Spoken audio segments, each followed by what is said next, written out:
Tennessee Senator. She is the member of the Commerce and Judiciary Committee, Sen Blackburn. Senator, it's always a pleasure. Thanks very much for being here this morning. Absolutely. What are you expecting to hear today at this hearing with the CEO of Instagram?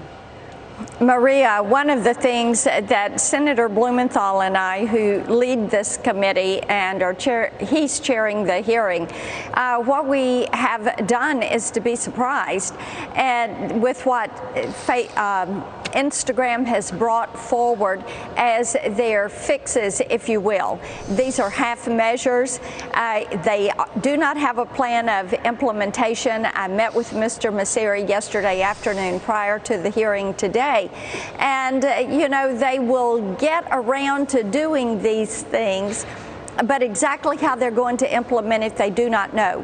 What we do know is that as you talk to parents and teachers and pediatricians, that these platforms, the way they distribute harmful content that allows children to participate in self-harm or allows pedophiles to track and stalk these children, that this is having adverse mental health effects on our children.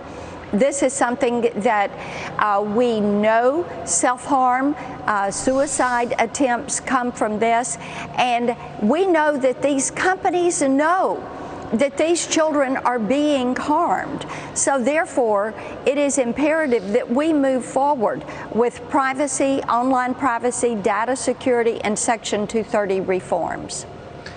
Well, I mean, that's sort of the outrage of it, right, Senator? Because we've learned from the Wall Street Journal that, in fact, they know the impact on young people. They know the impact on teenagers that their policies are having. And so what do you say to that? I mean, what is the most important policy with regard to putting an end to this that you could vote for, that you could actually bring forth in terms of legislation, whether it's this year or next year? What would be the solution here from a legislative standpoint?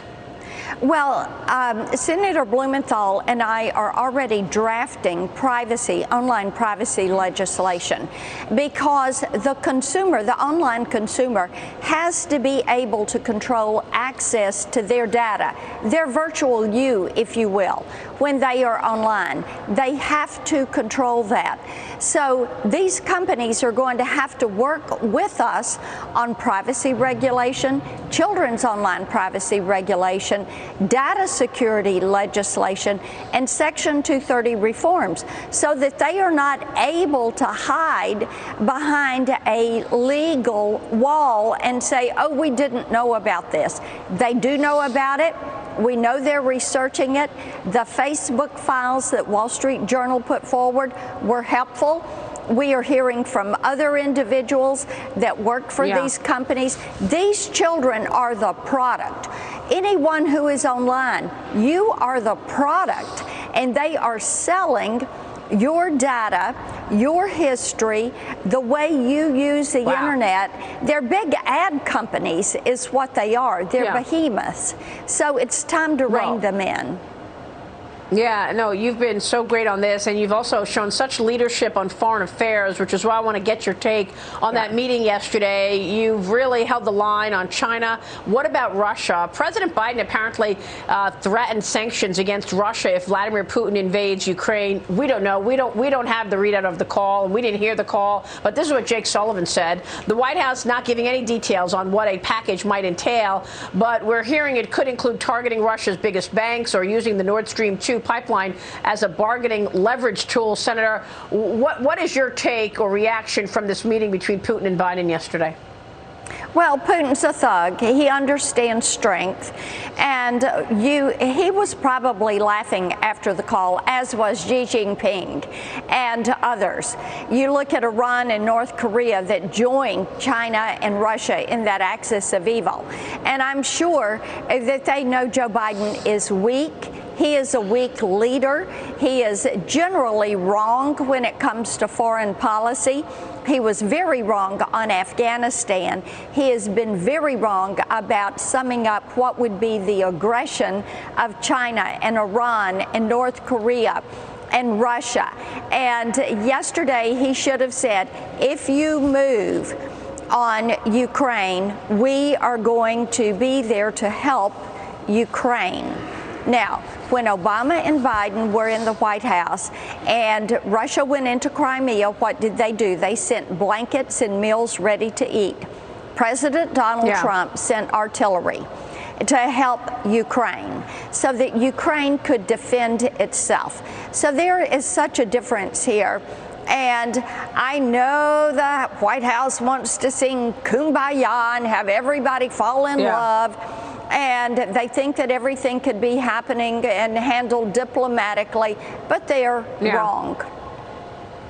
Senator, real quick before you go, what can you say about the National Defense Authorization Act, the NDAA, passed by the House?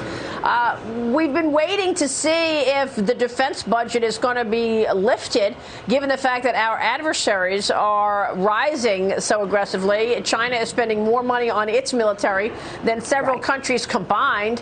What do you know and expect out of this NDAA?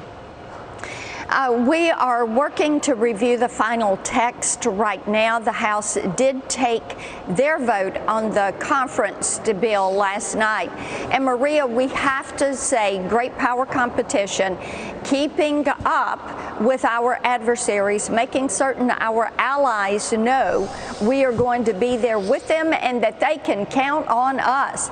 These are going to be imperatives. The White House is proving that they are incompetent to deal with these issues, so it is going to be up to Congress to come in and fill that void.